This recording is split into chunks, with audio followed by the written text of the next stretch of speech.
Uhum. Bem, mais uma vez recebendo, e com muito prazer, o ministro Raul Jungmann. Vou falar do seu último cargo, porque ele tem uma longa vida política Isso. como ministro da Defesa e Segurança Pública da presidência Michel Temer. A questão que eu colocaria já de antemão ao ministro, agradecendo mais uma vez a gentileza de ter nos atendido, é a questão dessa relação, parece muito tensa, entre Amazônia, meio ambiente, soberania, militares.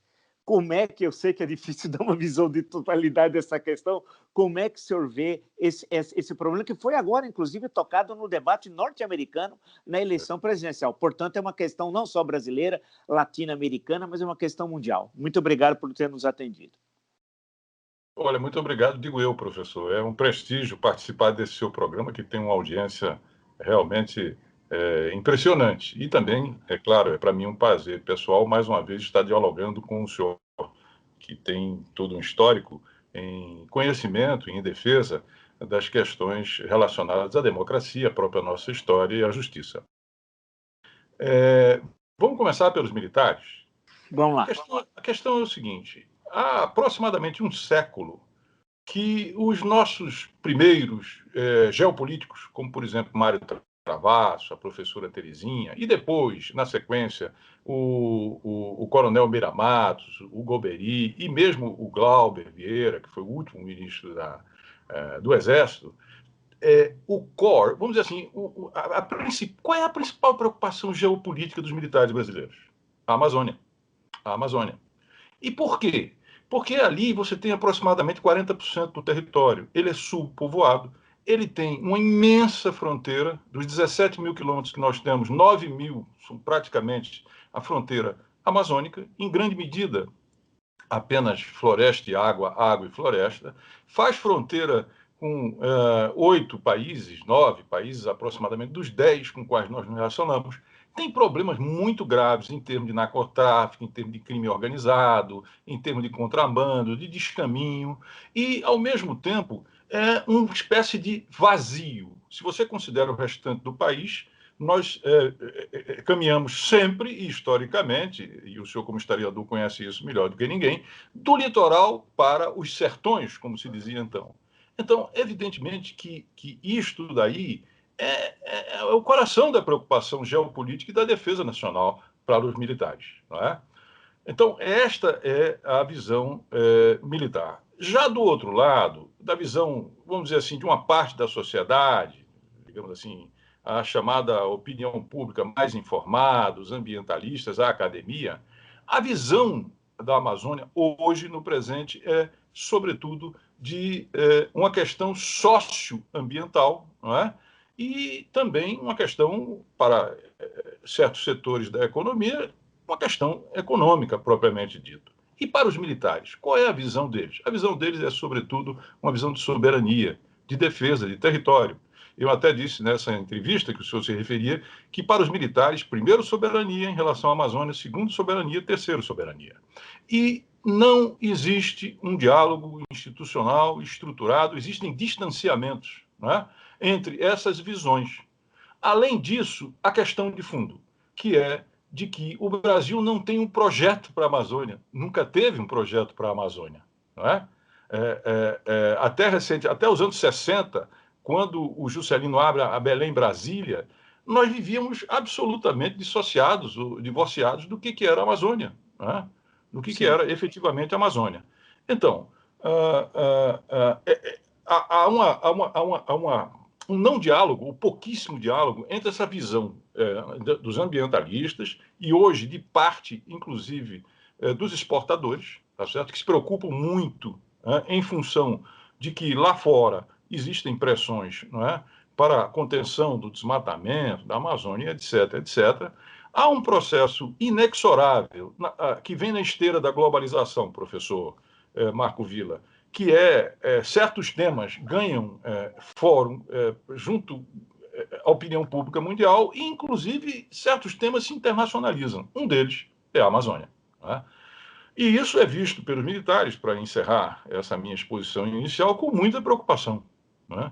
Eu, inclusive, em conversa com ambientalistas, dizia, enquanto vocês, por exemplo, aplaudem, ficam muito felizes se uma reserva nova é criada se uma reserva indígena é decretada, não é? Como, por exemplo, você teve os Yanomamis lá na cabeça do cachorro, aquilo leva a um estresse dos militares. Por quê? Sobretudo se elas estão próximas à fronteira, eles tendem a pensar que, em algum momento, aquela tribo, aquela população indígena pode vir a reivindicar, induzida por terceiros, não é? De se constituir como uma nação, de querer obter, por exemplo, independência. Isso, para nós, pode parecer uma coisa divorciada, até distante da realidade, mas não é para eles. É uma preocupação real.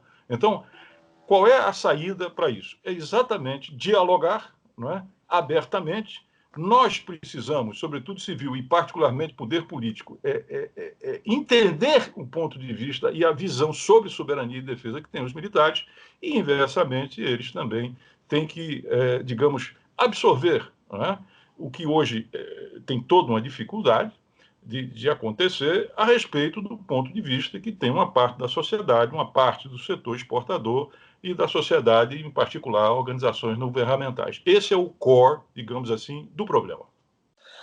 Mas aí, ministro, eu na universidade fiquei como professor lá 37 anos, tinha alguns pesquisadores, alguns amigos que faziam, o Celso Castro, né, a Fundação Getúlio Vargas, por exemplo, eu sempre li muitos dos seus trabalhos de antropologia militar, de estudo de agulhas negras, uma preocupação do entendimento da academia do mundo militar, que são dois mundos muito diferentes. E o mundo militar, para o mundo civil em geral, é um mundo desconhecido, não se sabe bem e há muitos preconceitos de parte a parte. A pergunta é como que nós podemos estabelecer esse diálogo construtivo entre ambientalistas, que estão aí e são importantes nessa história recente do Brasil, na preservação do meio ambiente. Hoje, setores consideráveis do agronegócio, setores poderosos e os mais dinâmicos e mais importantes e que estão presentes no mercado mundial, se manifestando, inclusive os 3 maiores bancos que operam no Brasil, Itaú, Bradesco e Santander, tendo uma posição conjunta sobre essa questão. Então, esse lado do empresariado e do setor financeiro com os militares. Quer dizer, como estabelecer esse diálogo? Militares, ambientalistas, o empresariado, um diálogo construtivo, eliminando esses parte-preço, essa situação de que desses preconceitos que acabam, infelizmente, crescendo quando não há diálogo. Como fazer, como somar e a gente dar um passo à frente? Eu acho que tem 2 coisas aí. A primeira delas é a questão de que nós não temos um projeto para a Amazônia. Como eu disse, o Brasil Sim. não sabe o que fazer com a Amazônia. O que você tem são projetos em disputa. Então, a primeira coisa que nós teríamos que fazer é o seguinte: vem cá, o que é que nós queremos da Amazônia ou para a Amazônia? O que é que ela representa? Porque não pode ser apenas uma discussão centrada, apesar de toda a sua importância, tá certo? E na necessária repressão, na questão da devastação, na questão do deflorestamento, na exploração mineral de terras indígenas e por aí afora vai. Sem sombra de dúvida, isso é urgente e tem que ser combatido e reprimido. Mas a Amazônia é muito mais do que isso. A Amazônia precisa de um projeto de desenvolvimento sustentável. Digo mais, sem um projeto de desenvolvimento sustentável nacional, tá certo? Não há como preservar a Amazônia. Esqueça. Quer dizer, a saída que nós temos para convergir, essa pressão que existe, que vai do litoral para dentro até lá, dos interesses econômicos e etc., porque a Amazônia está cada vez mais integrada e vai cada vez ser mais integrada, pelos portos, pelos aeroportos, pelas vias rodoviárias, pelas telecomunicações, isso é óbvio. E outra coisa, as populações amazônicas, professor, elas têm direito também a um certo nível de vida, de bem-estar, que inclusive hoje já é presente para alguns setores, para uma parte da população do Sul, do Sudeste, até mesmo do Nordeste. Eu vi certa feita de um governador do Acre, que ele me dizia o seguinte: não, tudo bem, aproximadamente 70%, sei lá, 80% da área do Acre, ela hoje é reserva, é proteção, etc. Mas e o desenvolvimento do povo do Acre? Porque ele vai ser o quê? Um cidadão brasileiro de segunda categoria? Será que o Brasil não deveria pagar, por exemplo, por isso? É uma questão, apenas estou colocando. A outra questão é a alienação do poder político no que diz respeito à defesa e às Forças Armadas. Eu aqui resgato 2 falas do ex-ministro Mangabeira Unger. A primeira coisa que ele diz é o seguinte: os civis querem apaziguar os militares, quer dizer, tranquilizar, dar um brinquedo, dar o dinheiro, etc. Não entram na questão da defesa, não conhecem, não dialogam, não se articulam, não é? Não fazem um monitoramento da questão dos militares e da defesa. E a outra frase é exatamente o seguinte: como a elite brasileira e como o poder político não leva a sério a defesa e, por decorrência, os militares, e é preciso que se diga isso, tá certo? Evidentemente que os militares, em vice-versa, se retraem e tendem a também não levar tão a sério este poder político. Porque se os militares se propõem a dar a vida para defender o Brasil, evidentemente que eles, o que é que eles pensam? Vem cá, o poder político não dá atenção. O poder político foge às suas responsabilidades no que diz respeito à defesa e às Forças Armadas. Não dá o rumo que compete a ele. Parêntese. Professor, qual é a mais elevada e crítica decisão que uma nação soberana pode tomar a respeito da sua própria existência? Declarar a guerra e fazer a paz. Quem faz isso? Está na Constituição. É o Congresso Nacional. Então, o Congresso Nacional, que tem a máxima responsabilidade com a soberania, não pode se alienar de discutir e debater a defesa. Aí entra exatamente a questão da Amazônia e do meio ambiente, que, aliás, num estudo recente feito pela Rand Corporation sobre os cenários de guerra em 2030, a questão ambiental está no centro dos conflitos futuros. É fundamental.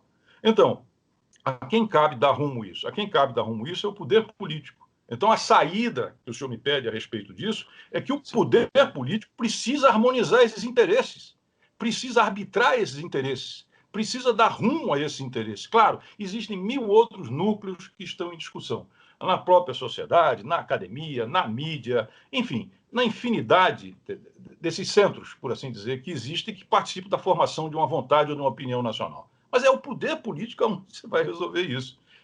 Quer um exemplo? Quer um exemplo do que eu estou dizendo? Está sendo procrastinada há anos a regulamentação da Constituição a respeito da exploração mineral em terras indígenas. Então, o que é que você tem? Você tem a devastação, você tem a ilegalidade, você tem o crime, você tem o tráfico se infiltrando, sem que o Congresso venha a decidir sobre isso. E isso tem que ser decidido. Por enquanto que você não decidir, é irregularidade. Claro que existem responsabilidades do Poder Executivo. Nós temos os órgãos de controle hoje que estão, em grande medida, sucateados. E lá vai, mais uma vez, as Forças Armadas cumprir o papel que não é delas, em princípio, embora elas, por hierarquia e disciplina, venham a fazê-lo. Resumo, é fundamental que a gente defina o que é que a gente precisa para a Amazônia, é fundamental que o poder político harmonize estas visões. E é preciso que haja diálogo e boa vontade de parte a parte, que é isso que a gente tem procurado fazer.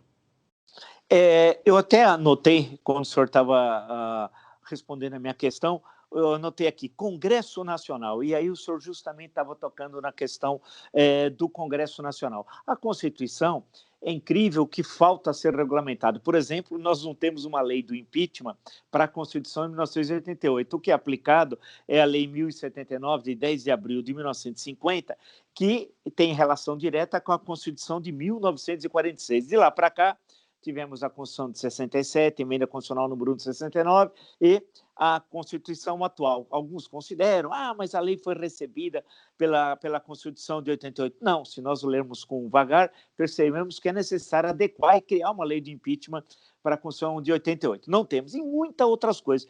Aí eu fico pensando, puxa vida, essa questão de uma política de defesa, o papel das Forças Armadas, o centro principal da discussão deveria ser o Congresso Nacional. Por que o Congresso Nacional não assume essa tarefa? Qual a razão? Eu acho que isso tem a ver, dentre outras causas, não pretendo esgotar, Vila, mas tem a ver, sobretudo, com a nossa fragmentação política. É muito difícil você formar determinados consensos dentro de um Congresso Nacional com, sei lá, 25, 28 partidos. Essa fragmentação, eu me lembro que o presidente Fernando Henrique, o ministro dele, ia, às vezes, despachar com ele no Palácio, e ele falava comigo e atendia um telefone, atendia o telefone e me pedia desculpa, disse, desculpe, Jugman, mas é que nós acabamos de aprovar um projeto e eu tenho que falar com os líderes, e os líderes são inumeráveis, praticamente. A formação de uma vontade, tá certo? É muito complicada de você fazer com que ela tramite. E outra coisa, isso é muito importante. Certos grupos, certos lobbies, certas categorias têm um poder de veto absolutamente desproporcional, fruto do processo de financiamento, não é? Que hoje ainda vige, quer dizer, mudou. A gente tem que ver se ele vai conseguir melhorar, mas que você tem. Quando você vê uma JBS dizer, olha, eu financiei, sei lá, 150, 200 deputados, tá certo? E sem querer aqui, nem de longe, criminalizar o Congresso, a sua função política é fundamental, é decisivo para nós, para a democracia, mas você começa a perceber que há uma desigualdade muito grande e que certos setores têm, sim, um poder de veto. E, então, você construir vontades, tá certo? Você construir a política, eu acho que foi o Inerato, aquele escritor espanhol, que disse que a política é a arte, por assim dizer, da frustração. Porque na política você nunca leva tudo, você tem que negociar, né? Você leva uma parte. Mas aí você tem, e eu vivi esse mecanismo lá dentro, quer dizer, as possibilidades de você postergar, de você obstruir, esse é que é o termo, e gerar determinados vetos é muito grande. E isto é exatamente um caso. Você tem, por exemplo, se lembra o que aconteceu na lei de greve para o setor privado? Aliás, para o setor estatal? Estatal, Então, muitas vezes a gente reclama da famosa judicialização, mas a judicialização está relacionada à lerdeza, ao atraso e uma certa incapacidade do Congresso de lidar, né, com determinados temas. Se você não resolver, por exemplo, essa questão da mineração, que precisa ser regulamentada, a barbárie vai continuar. E quem é que impede isso? Ora, sobretudo os interesses que estão lucrando com isso, sobretudo bancadas que representam esses interesses e que têm um poder de veto. Este é o nosso grande... E é um problema democrático. Isso é um problema democrático que está gerando frustração a nível global. O sentimento das pessoas hoje é de que, olha, eles estão pensando neles, eles não estão pensando em nós. Isso associado exatamente ao processo das tecnologias disruptivas que hoje você está tendo mundo afora, sobretudo a internet e as redes, né, com a inteligência artificial, está levando a uma crise profunda a respeito da democracia representativa. Eu não queria, eu sei que o senhor tem um compromisso de estender muito, eu queria só colocar uma... Fica tranquilo, fique tranquilo. Tá. Não, fique tranquilo. Eu já pedi para adiar um pouquinho lá, para ficar aqui. Valeu, obrigado. A questão... Muitas das pessoas que nos acompanham, acho que a maior parte das pessoas, ministro, existe uma política de defesa nacional, no qual a Amazônia, evidentemente, é parte importantíssima, como o senhor já destacou. Essa política de defesa nacional, aonde ela é construída e qual é o trâmite dessa política de defesa nacional até ser estabelecida oficialmente? É pelo Congresso Nacional, tem a presença de militares, porque, afinal, se nós não temos uma política de curto, médio e longo prazo, nós não sabemos o que nós vamos fazer com o nosso país, né? O senhor lembrou esse cenário, esses jogos de guerra que são desenhados para 2030, que pode ser um dos cenários, inclusive, aqui a Amazônia. E o mundo está passando por mudanças geopolíticas muito rápidas. Quem imaginaria, há 30 anos atrás, que a China teria o poder que tem hoje? Eu, sinceramente, em 1990, não imaginaria que em 2020 ela teria a importância que tem. E logo está rivalizada em potencial militar com os Estados Unidos e poderá até, ninguém sabe, até superar tal. E isso vai ter consequências geopolíticas, entre outras. No caso nosso, a política de defesa nacional tem uma comissão, aonde ela é estabelecida, aonde ela é discutida, aonde alguém, se quiser consultar, pode acessar. O senhor tocou na minha nêmesis, né, que é exatamente isso. Olha só, deixa colocar essa questão. Imagine, e Deus o livre que isso venha a acontecer, que nós entremos em guerra. Para defender a pátria, a nação, vamos todos, vai eu, vai o senhor, claro. Vamos todos os brasileiros. Podem não ir todos, mas em princípio todos são, digamos assim, em princípio, podem vir a ser convocados, porque desde a Revolução Francesa, não é? Que surge o citoyen, o cidadão, né, que tem os seus direitos, que tem os seus deveres. E um dos deveres é a defesa da nação francesa. Não é? Então você deixa de ter aqueles exércitos de mercenários, de reis, de duques, de arquiduques, e você passa a ter uma obrigação e um dever de todo cidadão francês com a nação.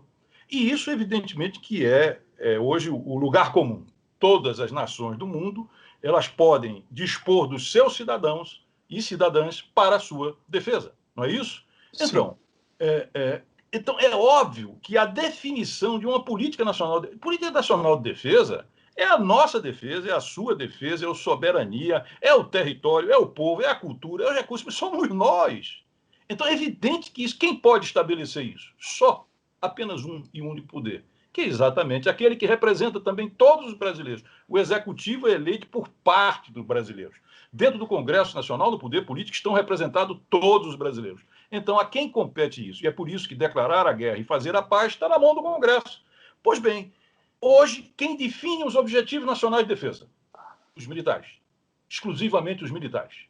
Eu participei disso. Em 2016, eu coordenei a Política Nacional de Defesa e a Estratégia Nacional de Defesa, que iria substituir a mesma política e estratégia de 2012, porque a cada 4 anos a gente faz uma revisão. Eu coordenei. Quando saí de lá, fui olhar a tramitação, afinal o Congresso é a minha casa, foi minha casa, grande parte da minha vida. E o que foi que eu vi? Eu vi que nós enviamos a Política e a Estratégia Nacional de Defesa, Vila, presta atenção, no dia 18 de novembro de 2016. Ela foi aprovada 2 anos depois, no dia 17 de dezembro de 2018. 2 anos. Aí você vai me perguntar, mas eles devem ter tido muito trabalho. Não, não houve audiência pública, não houve reunião, não foi colocado na internet para que as pessoas criticassem, não houve qualquer manifestação, foi aprovado em voto simbólico. Para quem não sabe, voto simbólico é aquele que você levanta a mão, não é aquele que está lá, pelo menos o nome, o compromisso seu está lá, tanto na Câmara quanto no Senado. Aí o que aconteceu? O Eunício Oliveira, que era o presidente do Congresso e do Senado, enviou exatamente para a sanção do presidente da República no dia 18 de dezembro. O presidente Temer, compreensivelmente, disse, olha, o governo vai acabar daqui uma semana. Esse é um documento que traz as mais altas decisões sobre a defesa nacional. Não é? Vamos deixar para o próximo presidente. O que foi que o presidente Jair Bolsonaro fez? Disse, não vou assinar, porque isso é do governo anterior. Não, não é, presidente. Isso é do Estado brasileiro. Então, resumo da ópera. Quem está definindo os objetivos nacionais de defesa, a estratégia nacional de defesa da nossa terra, do nosso país, do nosso recurso, do nosso povo, são os militares. Então, percebe a desconexão? Perfeito. Percebe? E nós ficamos, de 2012 agora até 2020, quando chegou a nova que está sendo tramitando, sem política e estratégia nacional de defesa. Ou seja, de 2012 a 2016 não tivemos. Mas de 2016 até agora, não tivemos. O senhor quer alguma prova mais cabal da alienação do poder político em definir algo que é a sua responsabilidade? A gente olha muito, geralmente, quando eu estou, não com o senhor, mas eu estou em outras entrevistas, as pessoas estão sempre falando sobre militares. Eu quero falar sobre os civis, eu quero falar sobre o poder político e a sua responsabilidade. Claro, vamos falar sobre militares também, tem muito que falar. Mas nós, se não... Isso aí, eu digo brincando, é como se você tivesse um casamento com separação de corpos. Pode entender uma coisa dessa? Quer dizer, é linhas paralelas. Então, vê só, para concluir, se nós... mas os militares estão muito presentes no governo. Mas os militares gastam muito com o pessoal. Mas os militares estão fazendo submarino. Mas vem cá, se você não levar a sério a defesa nacional e os militares, tá certo? Você não vai fazer um pacto com ele para transformar isso que você quer transformar. E que compete a nós. É engraçado, a gente fica falando como se fosse uma coisa alheia a nós. Não é. É a nossa representação política que cabe isso. Desculpe, Sim. tem que ser enfático com relação a isso. Objetivos nacionais de defesa, na medida em que envolve as nossas vidas, a pátria, a nação e tudo que nós somos, é algo a ser definido pelos nossos representantes em conjunto com os militares. Eles acessam, eles assistem, eles assessoram, eles propõem. Mas compete ao poder militar e nós definir isso. E nós nos alienamos nisso. Não estamos assumindo as nossas responsabilidades. É isso, professor. Eu fico pensando, inclusive quando o senhor tocou em certo momento a questão dos gastos militares, fica falando, por exemplo, a questão dos equipamentos. Para você definir equipamentos militares das 3 forças, parte do pressuposto anterior que você tem uma política nacional de defesa com determinados objetivos que vão ser atingidos, né? Então, como é que você pode comprar equipamentos? Eu fico sempre pensando, quando eu leio agora, inclusive, a chegada dos caças, mas eu fico falando assim, mas se nós não temos uma política nacional de defesa, por que eu compro o caça X ou o caça Y? Por que o submarino A, o submarino B? A mesma coisa se aplica sobre a questão do Exército, né? E também aplica sobre uma indústria militar brasileira. Nós tivemos, em certo momento na nossa história, uma indústria bélica importantíssima, né? Aqui, inclusive, no Vale do Paraíba Paulista, né? Foi muito importante. Então, se nós não temos, nós não sabemos nem por que comprar, né? Comprar para quê? Para ter, precisamos, claro, renovar, evidentemente, parte está tudo sucateado, mas você tem de ter um objetivo lá na frente, porque você quer tudo isso, né? Eu fico imaginando, eu falo, e não discute isso, que o senhor está bem destacando, que é a questão central, não é falar dos gastos soltos no ar, qual é o nosso objetivo. Será que alguém quer entrar em guerra conosco? Ou como proteger nosso... Ou nós temos outros inimigos hoje, externos, que não são os mesmos de que tivemos ao longo dos últimos séculos, né? Não sei, eu fico... A questão do crime organizado... Professor, vou ousar falar na área em que o senhor reina, que é a história. Olha, o senhor sabe muito bem que a elite imperial tinha pelo menos 3 grandes desafios, não é? Ou melhor, 4, que era instituir, que é estruturar o Estado Nacional, que era manter a unidade e não acontecer aqui o que aconteceu com a coroa espanhola, que se dividiu e fragmentou, e o sonho de Bolívar nunca se realizou, que era de criar a grande Colômbia, né? A elite tinha pavor de que ela tivesse, que acontecesse conosco, quer dizer, a unidade da colônia portuguesa, que era o Brasil, ela se rompesse. Então, essa era a segunda grande questão. A terceira grande questão era exatamente a questão das fronteiras, né? Que o Rio Branco, e lá atrás, em 1750, por aí, o Alexandre de Gusmão começou a delinear e tal, mas as fronteiras foram uma coisa central na preocupação da elite imperial. E, por último, era exatamente impedir a formação ao sul do Brasil de digamos assim, um Estado, uma nação com realmente poderes de se contrapor, não é? E de certa forma, de até superar o Brasil, que era a possibilidade de que a Argentina, hoje a Argentina, né? Antes as repúblicas argentinas, elas tomassem para si, digamos, incorporassem Paraguai e Bolívia, e criando um grande polo. Ora, em razão desses objetivos nacionais, a elite imperial sabia o que queria das nossas Forças Armadas, né? Esse papo de que, por exemplo, o Barão de Rio Branco, o nosso grande diplomata, tá certo? Era apenas um soft power, né? Um homem exclusivo. Não, ele era um realista, sobretudo um realista, né? Quando ele resolve, de certa forma, reconhecer a doutrina Monroe, era porque ele estava preocupado com a possibilidade da Inglaterra, a presença dela e, por exemplo, da França. Quando ele resolve, por exemplo, rearmar a Marinha, que era o fator de projeção que se tinha na época, exclusivamente, nós chegamos a ter, professor, os 2 maiores encouraçados do mundo, que eram chamados de Dreadnoughts, que nós encomendamos à Inglaterra, da Royal Navy. A gente tinha navios mais poderosos do que ela, né? Então, aquela elite sabia o que queria, em função dos seus principais objetivos, que eu aqui listei, ela sabia o que queria e entendia. Se a gente recupera, por exemplo, quem foi Pandiá Calógeras, que foi ministro do Império da Guerra, nós vamos ver a compreensão que aquela elite tem. A elite de hoje não tem. A elite de hoje não tem. A elite de hoje não sabe para que Forças Armadas. Ela não sabe. E não adianta. E outra coisa, hoje dentro do Congresso Nacional, infelizmente, são raríssimos aqueles que entendem do assunto. Então, a questão central que nós temos hoje, professor, tanto a respeito de defesa, mas também uma questão democrática, é essa, no que diz respeito às Forças Armadas.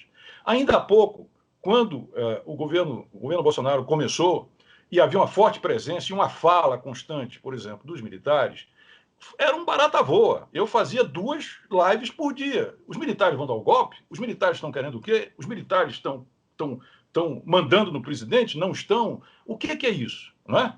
E eu tentava esclarecer, gente, não é nada disso. As instituições militares estão no papel dela. Isso aí são generais políticos, ministros que falam, mas não falam pelas Forças Armadas. Elas estão na dela. Mesmo aqui com o senhor eu falei sobre isso. Pois bem, bastou o presidente, a partir de 18 de junho, né, que quando aconteceu aquele episódio, assim a imprensa atribui, no caso da prisão do Queiroz, e uma mudança que já vinha em gestação, e que deixou ele de utilizar o que eu chamo, né, exatamente do presidencialismo de colisão, não é?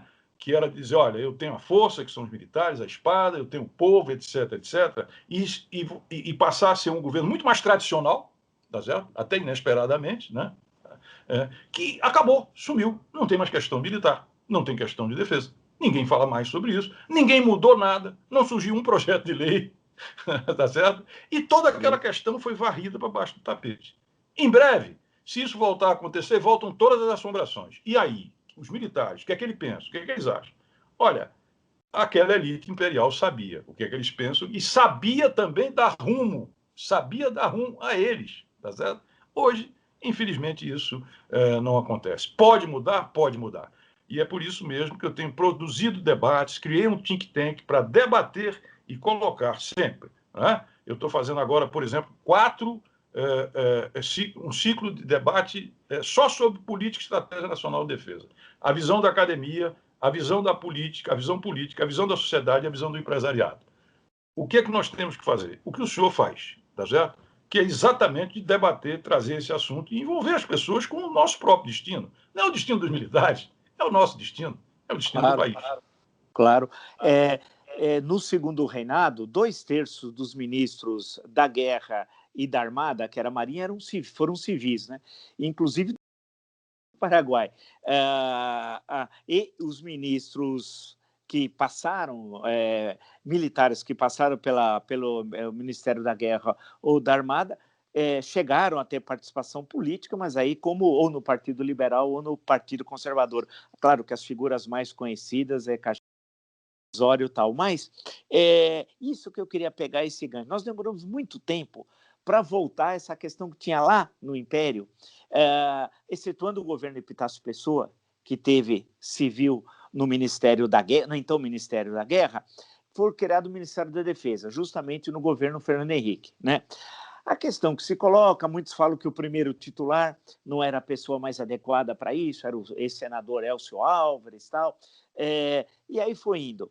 E aí depois, mesmo nos governos do PT, Lula, Dilma, vez por outra colocava alguém, até o vice-presidente da República chegou a ser ministro da Defesa. Foi uma coisa meio assim, quem é que vai para lá? Como se fosse um encargo desagradável, né, de exercício. E mais recentemente, nesse atual governo, foi colocado um militar no Ministério da Defesa, quando um dos objetivos, até lá atrás, quando foi criado o Ministério da Defesa, era fazer com que fosse, não é que está escrito na lei, longe disso, mas um civil ministro da Defesa, e tem o comando do Exército, da Marinha e da Aeronáutica. Como é que o senhor viu? Eu estou falando em tese, não em relação ao ministro da Defesa, nada contra o general Fernando lá, né? Mas de ter um militar no Ministério da Defesa. Olha, no primeiro momento eu resisti. Tá certo? No primeiro momento eu pensei exatamente nisso. Bom, e como é que fica? Na verdade, isso foi feito para que os civis dessem um rumo e etc. Aliás, na verdade, a existência do Ministério da Defesa atende a um princípio, vamos dizer assim, técnico. A guerra se tornou tão complexa e tão abrangente que nenhuma força isolada pode atuar, nenhuma força. Quer dizer, não existe mais uma atuação isolada, por exemplo, num conflito da Marinha, do Exército Aeronáutico. Tudo é combinado, tudo é conjunto. E se não for, adeus.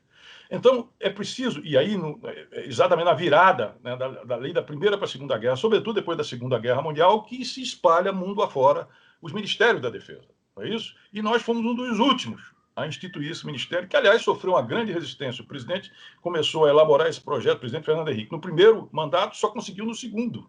Né? Só conseguiu no segundo. E aí, o que acontece? E aí havia... Não, mas aí precisa ser o civil que vai dar o rumo e tal, etc, etc.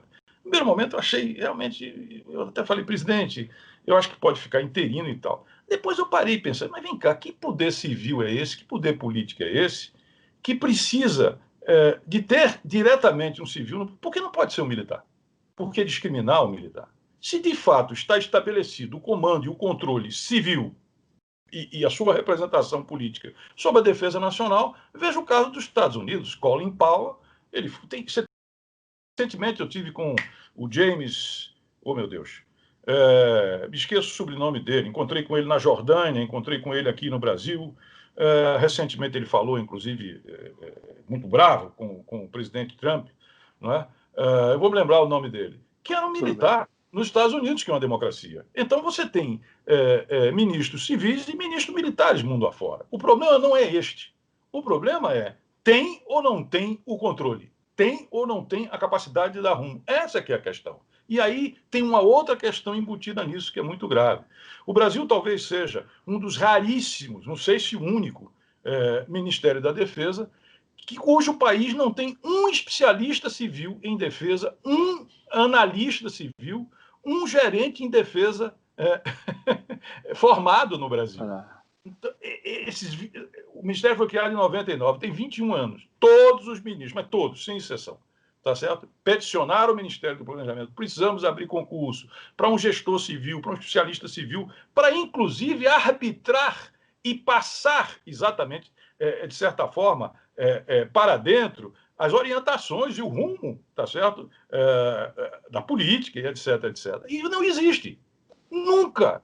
Nunca. Então, hoje, o Ministério, independentemente, você pode botar lá um civil, mas o Ministério, em sua quase totalidade, evidente, com exceções, ele é gerenciado por militares. Por quê? Porque o Brasil tem um Ministério da Defesa, tá certo? Que não existe um especialista sobre essa área. Nunca nós produzimos. Então, isso sim é muito mais, eu diria, importante e grave até, do que ter ou não ter. Hoje a minha visão é o seguinte, olha, não tem grandes problemas, né? Desde que exista uma clara hegemonia, desde que exista uma liderança, desde que política e políticos e a elite civil entenda, conheça, como a elite empresarial, imperial sabia. Essa é o X da questão, e técnicos civis que possam trabalhar em conjunto, arbitrando, inclusive, as diferenças e até conflitos que existem entre as diversas forças. Perfeito. Eu acho que essas questões que o senhor colocou, acho que são determinantes, né, para a gente entender a complexidade do problema, né, porque se discute de uma forma muito vulgar a relação entre Forças Armadas e Poder Civil, Forças Armadas e política de defesa, né? Se fala, e se conhece muito mal, como o senhor bem destacou, a questão da história. O senhor lembrou bastante a questão do Império, que era a questão da fronteira sul, por exemplo, que era um problema danado, né? Que vem do período colonial entre Portugal e Espanha, Tratado de Madrid, que o senhor lembrou, 1750, Santo Ildefonso, 1757, e a questão da Amazônia, sempre o perigo da Amazônia, né? De colocar forte, se instalar, tal. Então, você tem essa concepção, você sabe onde são os pontos nevrálgicos, onde a questão é mais tensa, a fronteira sul e a questão da Amazônia. E aí desenha toda uma política de defesa para isso, né? E o período do Império, especialmente o Segundo Reinado, isso está muito claro. E isso agora, nos tempos mais recentes, o senhor lembrou, e é verdade, a questão da Amazônia ficava uma coisa muito vaga na presidência Médici, era assim, ocupar para não entregar. Integrar para não integrar, ocupar. Para não entregar. Para não entregar. Entregar, isso. É que aí veio a questão da rodovia transamazônica, o período da construção, as agrovilas em torno que acabaram, infelizmente, boa parte delas fracassando, tudo aquilo. Então, para fecharmos a nossa conversa hoje e voltarmos à questão da Amazônia, dentro dessa visão de totalidade que o senhor deu, quer dizer, dizer que está colocada em risco a soberania brasileira me parece um exagero. Não sei a sua opinião em relação à questão da... Mas como ter, então, uma política que combine defesa militar da Amazônia, que é importante, que é bom lembrar que não é só questão do meio ambiente, né, ministro? Mas tem a questão do tráfico de drogas, tráfico de armas, é a casa da mãe Joana, porque ela é enorme, porque muita gente pensa que é fácil, que a Amazônia é fácil controlar, as pessoas nem conhecem a natureza, né, a dificuldade de se estabelecer, inclusive os marcos fronteiriços entre, por exemplo, o Brasil e Venezuela, Brasil-Colômbia. Quer dizer, como é que nós podemos, então, acho que, independente do senhor já ter colocado alguma dessas questões, dar um fecho, quer dizer, como é que estabelecemos uma política que combine soberania nacional, defesa do meio ambiente, integração econômica, que está na sua fala, e essas questões do Brasil apresentar que tem para a Amazônia uma política ambiental, uma política de defesa, e que a nossa soberania não é uma questão a ser negociada em hipótese alguma. Como é que é isso? Vamos começar pelo tamanho do desafio. Eu costumo sempre fazer uma historinha, uma narrativa. Sim, sim. Que é o seguinte. Muito bem. Agora, professor Vila, o senhor é convidado a fazer um voo comigo. Vamos sair aí de São Paulo e vamos pegar um avião. Sobrevoamos o Atlântico Sul. Chegamos na África. Sobrevoamos a África. Saímos da África. Sobrevoamos o Oceano Índico. Sobrevoamos a Malásia. Chegamos no Mar do Japão. E chegamos no Japão. Isto é, em linha reta, a fronteira brasileira. 17 mil quilômetros. É esta a dimensão, dos quais 9 mil, praticamente, floresta e água, água e floresta. 40% do território de 8 milhões e meio de quilômetros quadrados que nós temos. Subpovoada, repleta de riquezas, uma imensa biodiversidade. E fronteiras críticas que nós temos. Dentre os 10 países que fazem fronteira conosco, 4 estão entre os maiores produtores de droga do mundo. Sabemos quais são, não preciso aqui nominá-los. Muito bem, o que fazer diante disso? Primeiro que tudo, nós temos que ter um projeto para a Amazônia.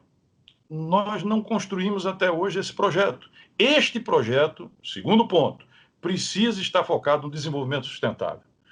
Ou seja, vamos abrir aspas, a civilização brasileira que fica ali arranhando o litoral de costas, em grande medida, para o nosso interior, ela não serve, ela não se adequa, tá certo, nos seus bases e pressupostos da Amazônia. Por quê? Por conta exatamente da natureza, da diversidade que você tem lá dentro. Nós não podemos implantar metrópoles dentro da Amazônia. Nós não podemos fazer indústrias poluentes dentro da Amazônia. Nós não podemos fazer pecuária, nem nada que seja extensiva, em grande medida, na Amazônia. Talvez em alguns lugares, por assim dizer. Então, aquilo que vale para nós, não vale para lá. E nós não fomos capazes de criar efetivamente isso até agora. Então, nós precisamos ter efetivamente isso. Quarta ou terceira questão que a gente tem que enfrentar. Veja, o presidente Joe Biden, que está desafiando o presidente Trump, ele fala aquilo lá que o senhor se referiu no início do programa, que ele diz, olha, eu pego 20 bilhões e consigo alguns aliados e resolvo o problema da Amazônia. Epa, está falando bobagem. Está falando bobagem. Né? Antes de 20 bi, antes de outras nações, é preciso ouvir o Brasil. Claro. Porque é muito bom, é ótimo ajuda, não há nenhum problema com ajuda externa, desde que esteja sob o nosso controle, seja em função dos nossos interesses e, evidentemente, da nossa soberania. Porque não há discussão a respeito de território. Não pode haver. Não há. E de soberania. O que pode haver é, muito bem, vocês querem ajudar? Ótimo, muito bem-vindos.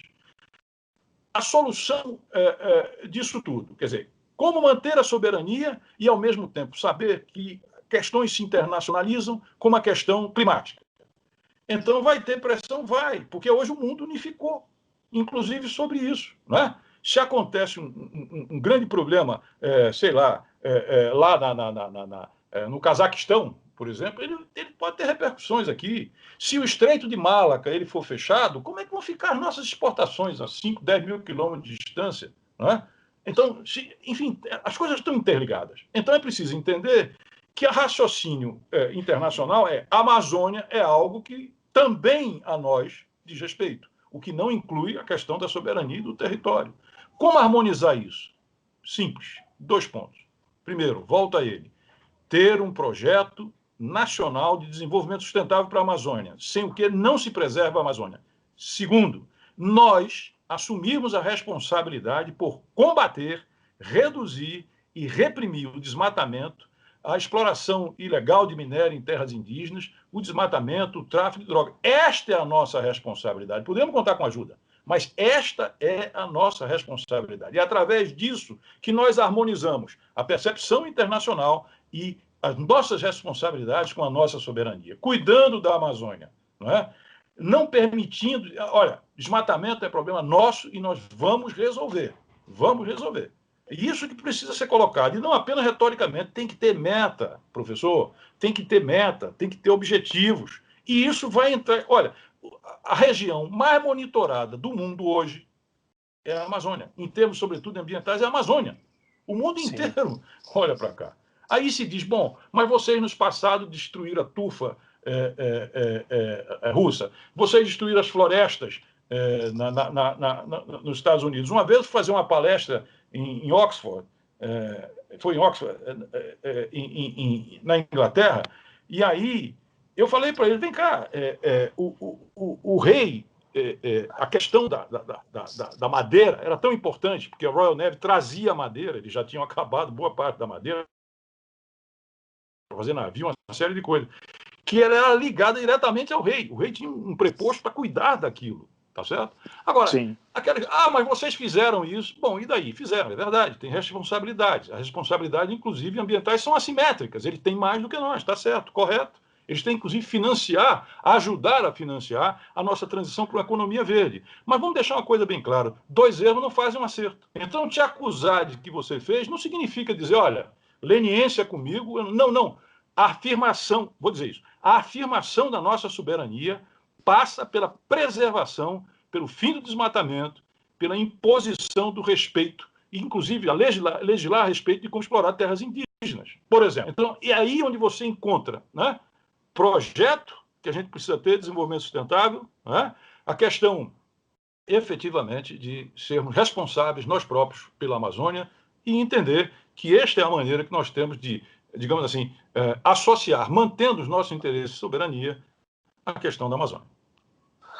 Puxa vida, muito obrigado mesmo ao ministro Raul Jungmann. Foi uma aula sobre defesa nacional, Amazônia, né? Para o entendimento de quem nos acompanha, como que são questões complexas, longe do panfletarismo barato, que muitas vezes domina essa discussão, né? E uma discussão com conteúdo, tal. Sempre o nosso objetivo de produzir informações, leituras, explicações históricas e análises concretas na gestão do Estado no enfrentamento desse problema que é ultra complexo das Forças Armadas, em especial da questão da Amazônia. Então, agradeço mais uma vez a gentileza do senhor ter nos atendido e foi muito bom mais essa conversa e vai agregar valor a quem nos acompanha. Professor, eu aprendi uma coisa depois de muitas entrevistas vida fora. Tudo depende de quem te entrevista. Tudo depende de quem te entrevista. Então, quando eu vou fazer uma entrevista com uma pessoa como o senhor, historiador, um homem público, aqui no sentido da publicidade, tá certo? De se interessar pela causa comum, que é, na verdade, o senhor. Com a visão que o senhor tem, e, sobretudo, os valores e princípios que o senhor tem, olha, a gente termina se empolgando e se apaixona pelo que eu peço desculpa. Mas é uma forma a gente também expressar a nossa emoção e o afeto pela coisa pública, pela causa, enfim, pelo Brasil. E pelo mundo. O Brasil hoje, cada vez mais, tem que lembrar disso. Fazemos parte do mundo, estamos no mundo e temos responsabilidade com o mundo que aí está. Um grande abraço a vocês todos que nos ouviram. Muito obrigado, professor. Uma vez mais.